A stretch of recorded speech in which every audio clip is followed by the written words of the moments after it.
देखिए, अगर आप परचेज और सेल्स दोनों का बिल बनाना चाहते हैं, जीएसटी बिल बनाना चाहते हैं, मैंने आपको एक परचेज बता दिया। सेल्स के लिए क्या करेंगे, तो सेल्स के लिए पहले परचेज ही बनाना पड़ेगा। और इसके लिए मैं चाहूंगा कि मैं एक बार नई कंपनी लेकर के फिर आपको बताऊं, ताकि आपको एकदम समझने में कहीं से कोई दिक्कत ना आए। ठीक है, तो एक नई कंपनी बना करके और फिर हम लोग शुरू करते हैं इसी काम को। ठीक है, बहुत मज़ा आने वाला है। ये बिल बनाना आप सीखिए। अगर आप टैली में बिगिनर हैं तो भी आपको ये बात समझ में आ जाएगी, है ना। और अगर आप टैली में थोड़े बहुत जानकार हैं, थोड़ा बहुत जानते हैं, तब तो आपको कोई दिक्कत ही नहीं होने वाली है। ठीक है, तो चलिए शुरू करते हैं। थोड़ा सा 10-15 मिनट का टाइम हो सकता है लगे, लेकिन एकदम क्लियर कह रहा हूं कि आपको एकदम 100% गारंटी है कि समझ में आ जाएगा।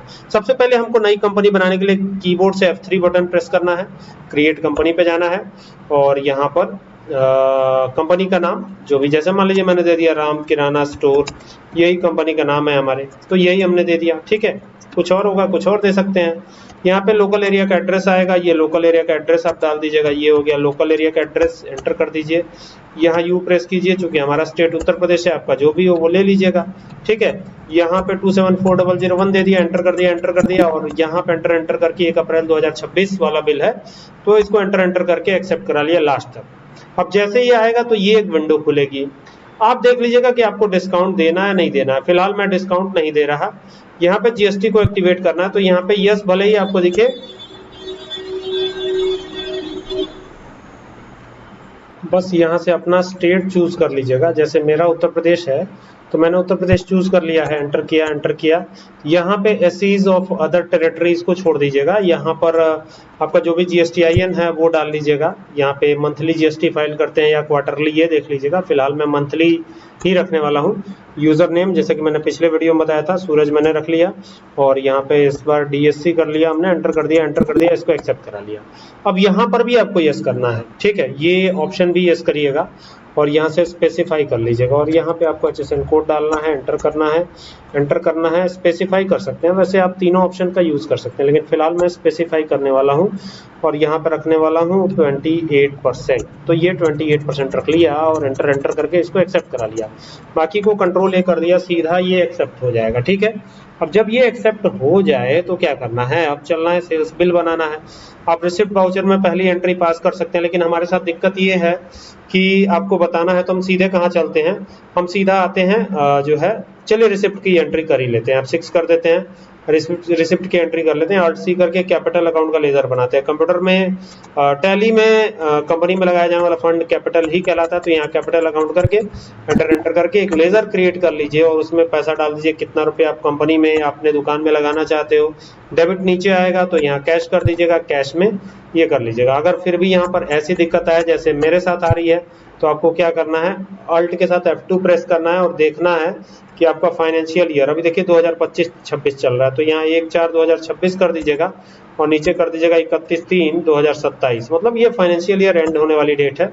और बाकी कंट्रोल ए कर दीजिएगा, तो अब ये एक्सेप्ट हो जाना चाहिए। अभी जैसे यहाँ पे डेट चेंज नहीं हुई है, एक बार फिर से यहाँ पे 1/4/2026 करते हैं, अब देखते हैं, तो ये अब हो जाना चाहिए। तो ये हो गया, तो ये एक्सेप्ट हो गया। बिल कैसा दिखेगा, बाहर निकलिए, के प्रेस कीजिए, एंटर प्रेस कीजिए, Alt P कीजिए, एंटर प्रेस कीजिए, आई बटन प्रेस कीजिए। तो ये रिसिप्ट का बिल है। फिलहाल रिसिप्ट का बिल तो देखना नहीं, परचेज ऑलरेडी बता चुका हूँ, लेकिन एक बार परचेज तो करना ही होगा हमको।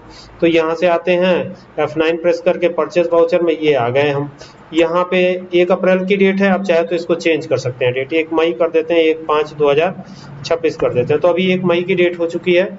और यहाँ पे हम बनाएंगे एक सन्ड्री क्रेडिटर पार्टी, यानी सप्लायर पार्टी। तो ये हो गया सप्लायर 1, एंटर कर दीजिए और यहाँ पे सन्ड्री क्रेडिटर कर दीजिए, एंटर कर दीजिए, एंटर कर दीजिए, एंटर कर दीजिए, एंटर कर दीजिए और एंटर करके इसको एक्सेप्ट करा लीजिए। इसको भी एंटर करके एक्सेप्ट करा लीजिएगा। यहाँ पर आप सप्लायर इनवॉइस नंबर जरूर डाल लीजिएगा, सप्लायर इनवॉइस नंबर नहीं बल्कि GSTIN नंबर जरूर डाल लीजिएगा, एंटर कर दीजिएगा।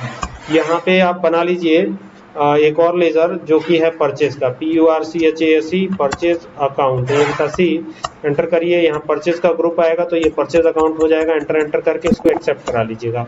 अब यहाँ पर स्टॉक आइटम बनाना है, Alt C करके हम बना लेते हैं लैपटॉप और ये कर देते हैं ब्रैकेट में HP का लैपटॉप है, तो ये HP कर दिया हमने, एंटर कर दिया और यहाँ कर देते हैं NOS हो गया, एंटर करेंगे। नंबर्स कर देते हैं, एंटर कर दो। यहाँ पे नंबर्स पहले कर देते हैं, अब एंटर कर दो।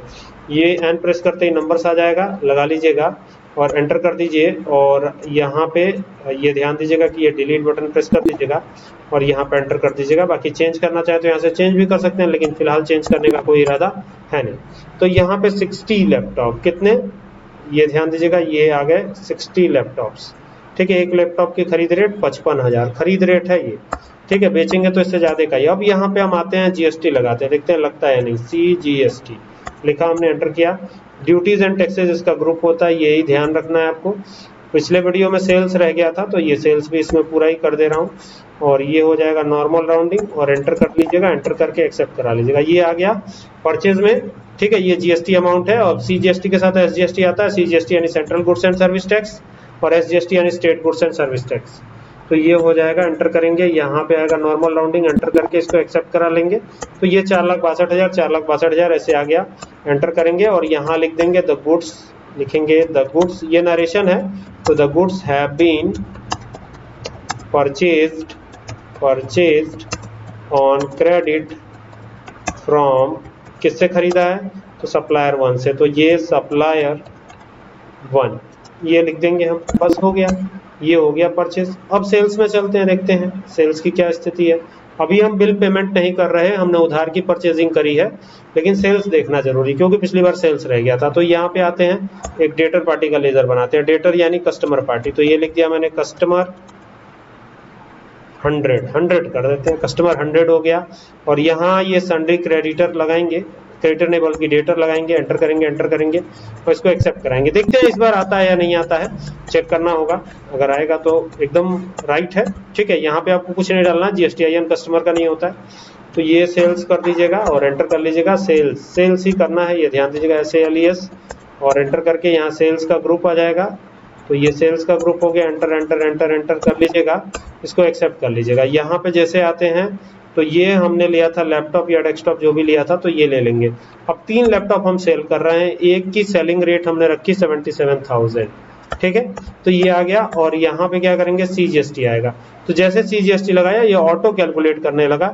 और देख सकते हैं, ना सिर्फ CGST बल्कि SGST भी ऑटो कैलकुलेट हो रहा है। ठीक है, और यहाँ पे लिख दीजिएगा द गुड्स हैव बीन, वहाँ परचेज हुआ था, have been sold, SOLD, sold to customer 100, ये हो गया। एंटर कर दीजिए, एंटर कर दीजिए और ये एक्सेप्ट करा लीजिए। ई वे बिल का ये आ रहा था, तो अभी इसका बिल अगर आपको देखना हो तो बाहर आइए, पहले परचेज का दिखा देता हूँ आपको। ये परचेज का बिल था, अल्ट P कीजिए, एंटर कीजिए, आई बटन प्रेस कीजिए, ये देख लीजिए, ये आपका परचेज का बिल है। तो परचेज का बिल कुछ इस तरीके से आ रहा है। अब सेल्स का बिल कैसा है, सेल्स का बिल देख लेते हैं। तो बाहर आ जाइए और यहाँ से चलिए सेल्स पर, एंटर कर दीजिए और अल्ट P प्रेस कर दीजिए और एंटर करके आई बटन प्रेस कर दीजिए। तो ये आपका आ गया सेल्स का बिल। तो ये आपके सेल्स का बिल है, कुछ इस तरीके से दिख रहा है। आई होप कि आपको बात समझ में आई होगी कि ये कैसे बनाना है। ईजी है, बहुत ईजी है, कोई दिक्कत नहीं होनी चाहिए। I hope